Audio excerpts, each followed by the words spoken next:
Hello, I'm No Rat Cat, and I know I said I would have another movie review available, but unfortunately I can't seem to sit down and watch the movie itself. Blame laziness. Instead, I decided to review a game. In fact, it's one of my favorite games. Well, current favorite. The game is Silent Hill Downpour by Konami. Here it is, right here. This game is the latest in the Silent Hill survival horror series. The storyline tells about Murphy Pendleton, a convict on his way to a maximum security prison, but along the way the bus delivering him crashes and he winds up in Silent Hill, and his goal is to escape from the town alive. Along the way, he's pursued by Anne Cunningham, a cop who seems to have some sort of vendetta against him. So he has to both avoid her, the monsters, and make it out of the town alive. Now, what to say about Silent Hill Downpour? Well, frankly, I love it. It's my new favorite in the series. But it does have its problems. Now, let's start with the combat. The combat is a little different than past Silent Hill games. In past Silent Hill games, really, you mostly just had 3 guns and 3 or 4 melee weapons. And then completing the game, you get some bonus weapons. Usually the guns were like a pistol, a shotgun, and a rifle. That was pretty much it. In this one, you have a lesser variety of firearms.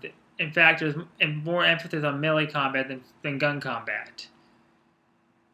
So you see, the game was designed that way. Basically, almost anything and everything can be used as a weapon.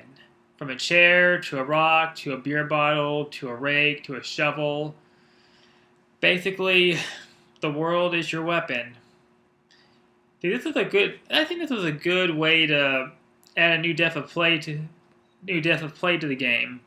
Instead of looking for the weapon and having to save ammo, you have to look for new weapons all around. Like basically, the weapons are breakable. So after a while, let's say you get this fire axe and it's really handy, and you're just chopping through everything and just going through the game with like a breeze, and then it breaks and you're left with a little stub of a stick.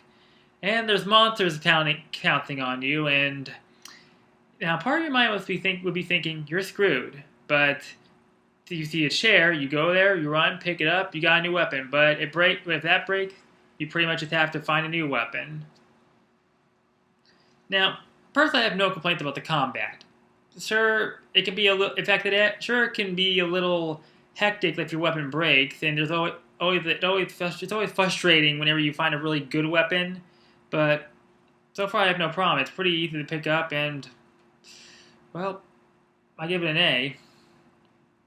Now, the monsters themselves, they have a very interesting design. Most of them are humanoid, which is a difference in Silent Hill, since past games usually had some sort of dog enemy or whatever.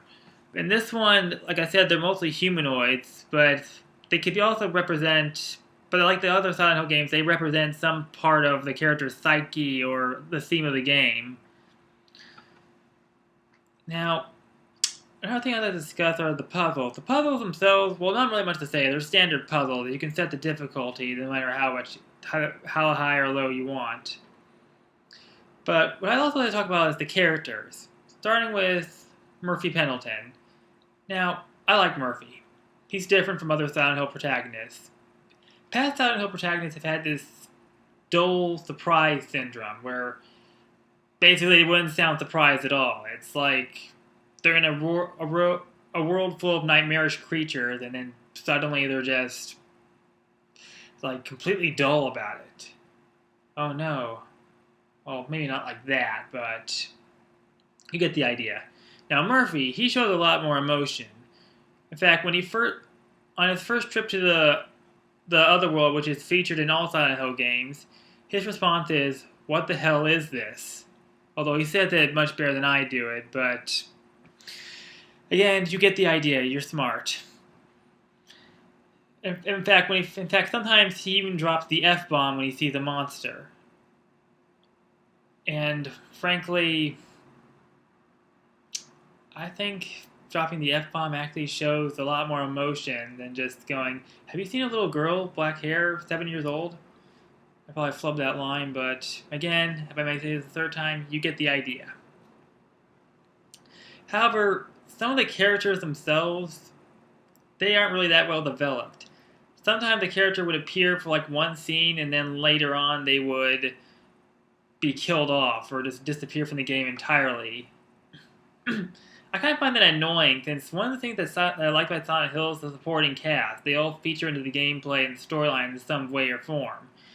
Sometimes, like in Silent Hill 2, there was one character, Eddie, who you end up encountering him several times throughout the game, and then he ends up becoming, spoiler alert, a boss. Unfortunately, most of the secondary characters in this game don't seem to really do much. They're only just there for one scene usually, and then they're gone. In fact, the only other character that seems to have much more depth is Anne Cunningham, but she's like practically the antagonist, so she has to have a lot more depth. But also another feature I like about this game are multiple choices. At certain points of the game would pause and you have to make a choice. You see, the ending of the game is determined by a hidden karma meter. These choices that appear in the game factor into it, along with sparing enemies and also letting them live. So depending on how high or low your karma meter is and what choices you make, your ending will be different. Now, personally, I wish there was more choices. See, I love multiple choices in games. It kind of adds a lot more freedom. But there's barely any choices, and really they just affect the ending. I would have liked it better if they affected, like, open up a new path, or changed the way the monsters looked, or changed the way characters reacted to you. You know, something. Now, the storyline itself, it's simple. Basically about a guy dealing with his inner demon and trying to escape the town. It's a lot more than that. I won't spoil it all for you. You'd have to play the game and buy it. Well, buy it, then play it. Now, there's more. Now, I admit, there are some Silent Hill games that have much more story compared to this, but sometimes a simple story is just as good. I mean, I think this was a lot. I think they were trying to make up for Silent Hill Homecoming. I've never played that game, but a lot of people it seems to be the black sheep of the Silent Hill franchise. So, I mean, they were trying something new, so I guess they wanted to keep the storyline simple. Well, another part of the theme is water. The game is just themed around water, and I like that. I like water. Water is it's both beautiful and dangerous, as you don't know what's lurking underneath it, and at the same time it signifies life. Overall, I give the game a B+. I go for an A, but that be being too generous.